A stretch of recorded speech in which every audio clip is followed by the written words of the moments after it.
지난 4일 헌법재판소가 윤석열 전 대통령의 파면을 결정했어요. 이는 지난 12.3 비상계엄 이후 122일 만의 일이죠. 오늘은 이와 관련하여 탄핵 심판이 이뤄지는 절차와 그 과정에서 결정문이 의미하는 바에 대해 알아봐요.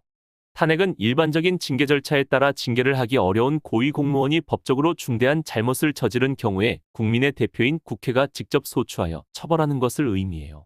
우리나라에서 탄핵 심판제도는 헌법재판소가 담당하는데 국회에서 탄핵 소추가 의결되면 헌법재판관 7명 이상이 출석하고 그중 6명 이상이 인용 결정을 내려야 탄핵이 통과되죠. 이번 탄핵 심판의 경우 재판관 8명의 전원 일치된 의견으로 파면 결정을 내렸어요. 이번 탄핵 심판이 길어진 이유를 두고 많은 해석이 있었어요. 다른 대통령 탄핵 심판 때보다 훨씬 오래 걸렸기 때문이죠. 이에 법조계에선 만장일치 결정을 내리기 위한 논의가 이어졌기 때문이라는 분석이 나오기도 했어요. 한편으로는 재판관들의 의견을 만장일치로 모은 다음에도 분열된 양 진영을 설득하고 흠결 없는 결정문을 작성하기 위해 절차가 길어진다는 추측도 있었어요.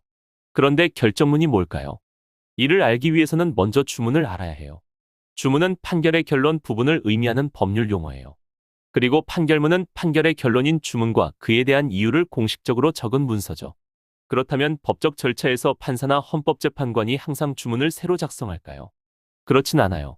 원고가 제기한 청구의 취지 판결을 원하는 내용과 이유를 담은 것과 다 받아들여진다면 그대로 주문으로 활용될 수 있기 때문이죠. 이번 탄핵 심판 과정에서 결정문 작성에 시간이 들었다면 주문과 그에 대한 이유를 상세하고 분명하게 작성하여 헌법재판소의 판결 이후에 오해나 분열이 일어나지 않게 하려 했다는 추측이 가능해요. 실제로 이번 탄핵 심판 과정에서 재판관들이 평일을 이어가는 동안 10여 명의 헌법연구관으로 구성된 태스크포스가 결정문의 초안을 작성한 것으로 알려졌어요. 이들이 결정문을 만들면 재판관들이 이를 보고 각자 의견을 밝히는 과정을 거쳐 평결을 했다고 하죠. 이렇게 만들어진 이번 탄핵 결정문은 국회의 탄핵소추 사유들을 모두 인정하면서 그 이유를 구체적으로 설명하고자 했어요.